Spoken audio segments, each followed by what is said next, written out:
নতুন কারিকুলাম অনুযায়ী নবম শ্রেণীর শিক্ষার্থী বন্ধুরা, আমন্ত্রণ জানাচ্ছি তোমাদের বাংলা বিষয়ে দ্বিতীয় অধ্যায়ের তৃতীয় পরিচ্ছেদে আলোচিত লিখিত ভাষায় প্রমিত রীতি নিয়ে আয়োজিত আজকের শিখন পর্বে অংশগ্রহণ করার জন্য।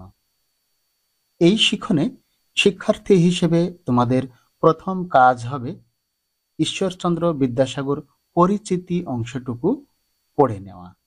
কেননা এখানে আমরা ঈশ্বরচন্দ্র বিদ্যাসাগর রচিত প্রত্যুপকার গল্প নিয়ে কাজ করব।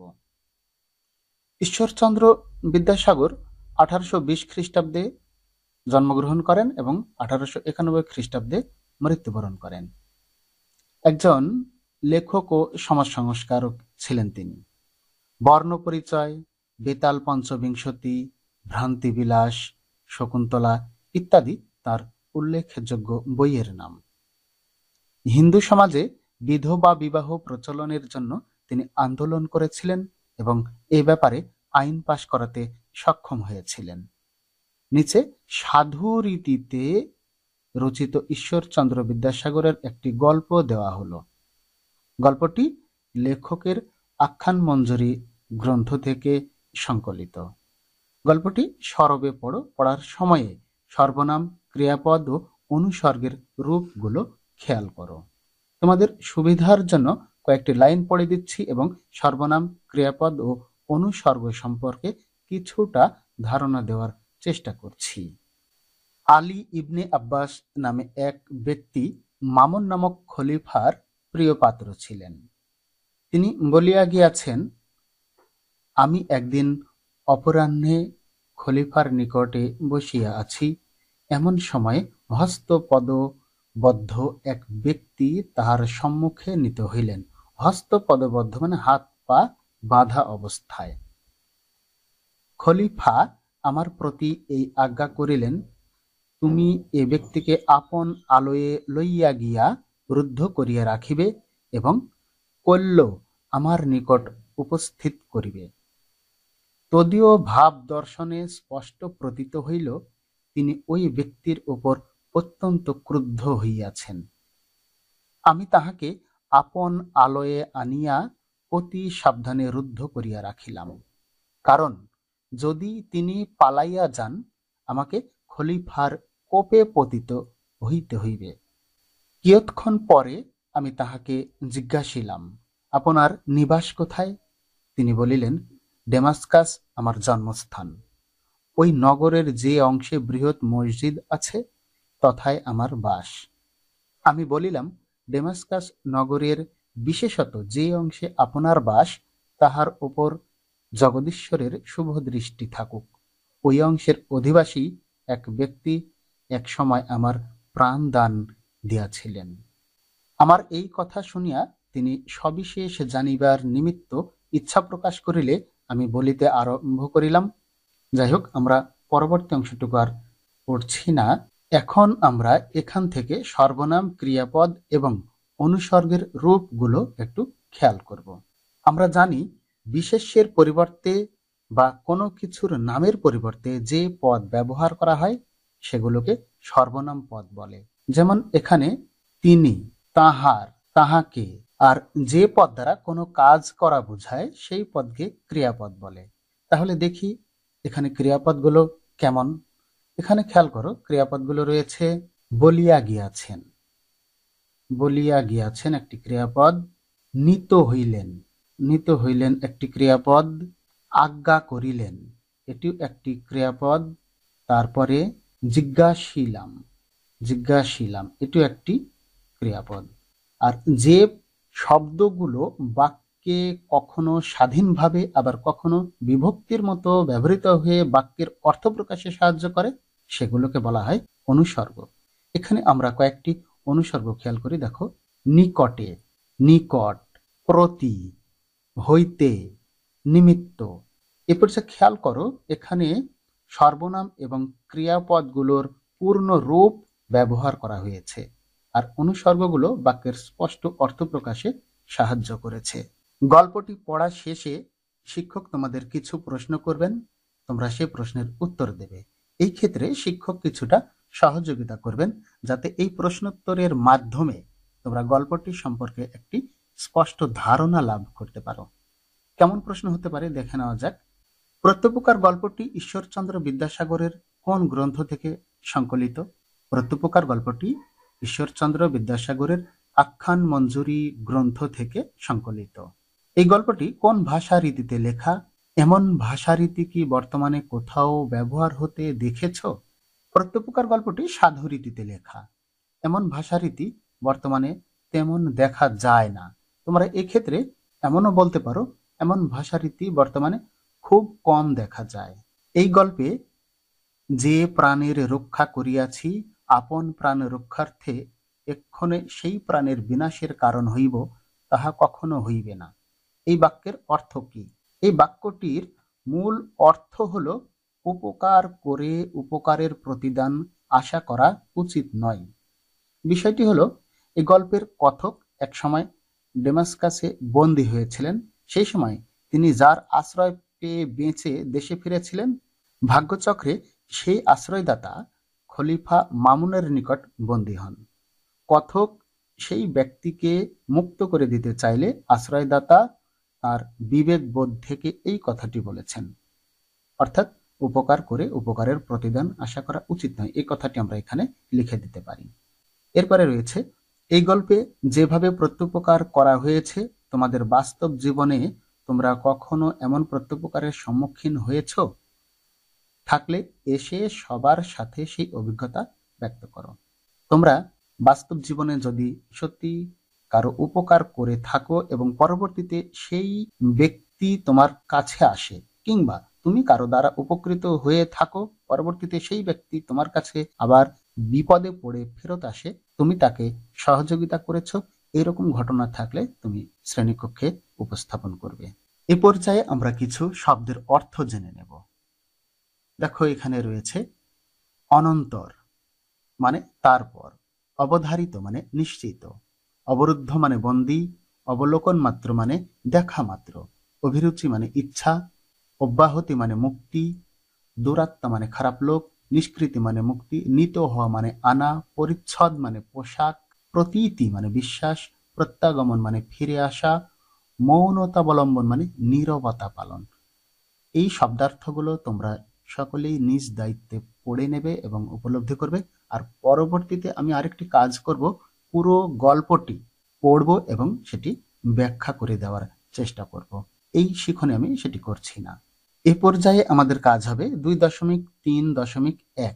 এখানে সাধুরীতির বাক্যকে প্রমিত বাক্যে রূপান্তর।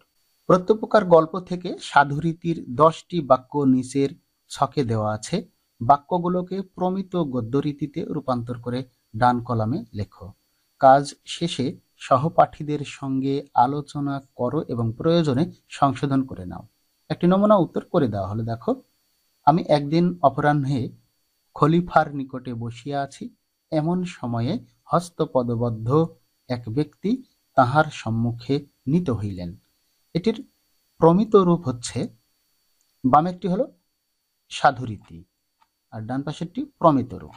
আমি একদিন বিকেলে খলিফার কাছে বসে আছি, এমন সময়ে হাত পা বাঁধা এক ব্যক্তিকে তার সামনে আনা হলো। এভাবে বাকি 9টি বাক্য আমরা প্রমিত রূপে রূপান্তর করব। তোমাদের সুবিধার জন্য একটু করে রেখেছি, খেয়াল করো। 2 নম্বরটি দেখো, এখানে তুমি এ ব্যক্তিকে আপন আলয়ে লইয়া গিয়া রুদ্ধ করিয়া রাখিবে এবং কল্য আমার নিকট উপস্থিত করিবে। এটির প্রমিত রূপ হবে, তুমি এ ব্যক্তিকে নিজের বাড়িতে নিয়ে গিয়ে বন্দী করে রাখবে এবং কাল আমার কাছে নিয়ে আসবে। তদীয় ভাব দর্শনে স্পষ্ট প্রতীত হইল, তিনি ওই ব্যক্তির উপর অত্যন্ত ক্রুদ্ধ হইয়াছেন। আমরা প্রমিত রূপে লিখব এভাবে, তার ভাব দেখে স্পষ্ট বোঝা গেল তিনি ওই ব্যক্তির উপর অত্যন্ত রেগে আছেন। কিয়ৎক্ষণ পরে আমি তাহাকে জিজ্ঞাসিলাম, আপনার নিবাস কোথায়? এটির প্রমিত রূপ হবে, কিছুক্ষণ পরে আমি তাকে জিজ্ঞাসা করলাম, আপনার বাড়ি কোথায়? ওই অংশের অধিবাসী এক ব্যক্তি এক সময় আমার প্রাণদান দিয়াছিলেন। এই বাক্যটিকে আমরা এভাবে করতে পারি, ওই অংশের অধিবাসী এক ব্যক্তি এক সময় আমার জীবন বাঁচিয়েছিলেন। এরপরে দেখো, পদচ্যুত শাসনকর্তা বহু সংখ্যক সৈন্য লইয়া আমাদিগকে আক্রমণ করিলেন। এই বাক্যটিকে এভাবে লিখতে পারি, পদচ্যুত শাসক অনেক সৈন্য নিয়ে আমাদের আক্রমণ করলেন। তাহার এই প্রার্থনা শুনিয়া আমি বলিলাম, না না, আপনি এক মুহূর্তের জন্য প্রাণনাশের আশঙ্কা করিবেন না। এখানে আমরা প্রমিত রূপে লিখব এভাবে, তার এই প্রার্থনা শুনে আমি বললাম, না না, আপনি এক মুহূর্তের জন্য মৃত্যুর ভয় করবেন না। প্রাণনাশের শব্দটিকে আমরা মৃত্যুর ভয় হিসেবে ব্যবহার করেছি। আমার প্রস্তাব শুনিয়া তিনি বলিলেন, আপনি যাহা বলিতেছেন আমি কখনোই তাহাতে সম্মত হইতে পারিব না। এখানে আমরা প্রমিত রূপে লিখব, আমার প্রস্তাব শুনে তিনি বললেন, আপনি যা বলছেন আমি কখনোই তাতে সম্মত হতে পারবো না। এরপরে খেয়াল করো, এই কথা শুনিবা মাত্র তাহার কোপানল প্রজ্বলিত হইয়া উঠিল। বাক্যটিকে আমরা প্রমিত ভাষায় লিখব এইভাবে, এই কথা শোনা মাত্রই তার ক্রোধের আগুন জ্বলে উঠল। খেয়াল করতে হবে, এগুলো কিন্তু সাধুরীতির বাক্য থেকে আমরা গদ্যরীতির প্রমিততে রূপান্তর করেছি। তিনি এই সকল কথা কর্ণগোচর করিয়া কিয়ৎক্ষণ মৌন অবলম্বন করিয়া রহিলেন। এই বাক্যটিকে আমরা এভাবে করব, তিনি এই সব কথা শুনে কিছু সময় নীরবতা পালন করলেন। শিক্ষার্থী বন্ধুরা, এ পর্যায়ে খেয়াল করো, সাধুরীতি সম্পর্কে একটু ধারণা দেওয়া হয়েছে। সাধুরীতি হলো লিখিত বাংলা ভাষার একটি সেকেলের রূপ। সেকেলের রূপ মানে পুরাতন রূপ। এক সময়ে লিখিত ভাষার আদর্শ রূপ হিসেবে এটি ব্যবহৃত হতো। 19 ও 20 শতকের প্রচুর সাহিত্যকর্ম এই রীতিতে লেখা হয়েছে। এই রীতিতে কিছু কিছু সর্বনাম, ক্রিয়া ও অনুসর্গের রূপ প্রমিত রীতির তুলনায় সাধারণত দীর্ঘতর হয়। মানে সাধুরীতির ব্যবহৃত সর্বনাম, ক্রিয়া ও অনুসর্গগুলো প্রমিত রীতি থেকে একটু দীর্ঘতর হয়, মানে বড় হয়। যেমন তার, এটি প্রমিত রীতি, আর তাহার এটা সাধুরীতি। তোমাদের, তোমাদিগকে, এটি হলো সাধুরীতি। যাবে, সেখানে আছে যাইবে, যাইবেটি হলো সাধুরীতি। ভাবতে লাগলো, ভাবিতে লাগিল। হতে, হইতে, বাইরে, বাহিরে, এইরকম। এবার আমাদের খেয়াল করতে হবে 2.3.2 সাধুরীতির গদ্যকে প্রমিত রীতিতে রূপান্তর। তোমরা দলে ভাগ হও, দলের সব সদস্য প্রত্যেকপ্রকার গল্পের আলাদা আলাদা অংশ প্রমিত রীতিতে রূপান্তর করে আমার বাংলা খাতায় লেখো। এরপর দলগতভাবে পুরো কাজটি নিয়ে আলোচনা করো। শিক্ষার্থী বন্ধুরা, তোমাদের আরো একবার স্মরণ করিয়ে দেই, বাংলা বিষয়ের জন্য একটি আলাদা খাতা তোমাদের তৈরি করে রাখতে হবে, যে খাতায় পুরো বছর ধরে তোমাদের বিভিন্ন কাজের মাধ্যমে পরিপূর্ণ করতে হবে। এখানে আমরা একটি উদাহরণ উল্লেখ করে রেখেছি, সেটি একটু পড়ে দেখা যাক। এটি বইয়ের 2টি প্যারা থেকে আমি এখানে উল্লেখ করেছি। আমার এই কথা শুনে তিনি সবকিছু জানার ইচ্ছা প্রকাশ করলে আমি বলতে শুরু করলাম, অনেক বছর আগে ডেমাসকাসের শাসক তার পদ থেকে বরখাস্ত হলে যিনি সেই পদে অধিষ্ঠিত হন, আমি তার সঙ্গীদের নিয়ে সেখানে গিয়েছিলাম। বরখাস্ত হওয়া শাসক অনেক সৈন্য নিয়ে আমাদের উপর আক্রমণ করলেন। আমি জীবনের ভয়ে পালিয়ে এক ধনী লোকের বাড়িতে গেলাম এবং বাড়ির প্রধানের কাছে যে অত্যন্ত বিনয়ের সাথে প্রার্থনা করলাম, আপনি দয়া করে আমার জীবন বাঁচান। আমার প্রার্থনা শুনে বাড়ির প্রধান আমাকে অভয় দান করলেন।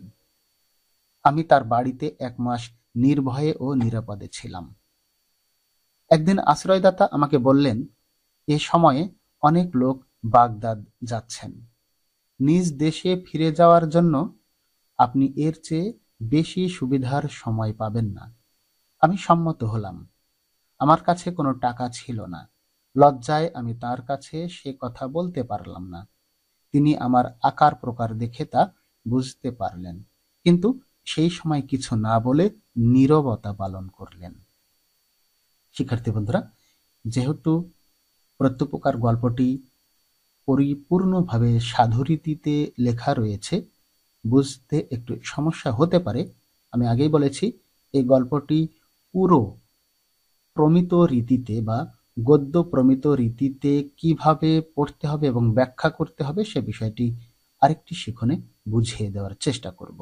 আর এতক্ষণ এই শিখনে সংযুক্ত থাকায় সকলের প্রতি কৃতজ্ঞতা জ্ঞাপন করছি এবং পরবর্তী শিখন পর্বে অংশগ্রহণ করে সহযোগিতা করার জন্য আহ্বান রাখছি।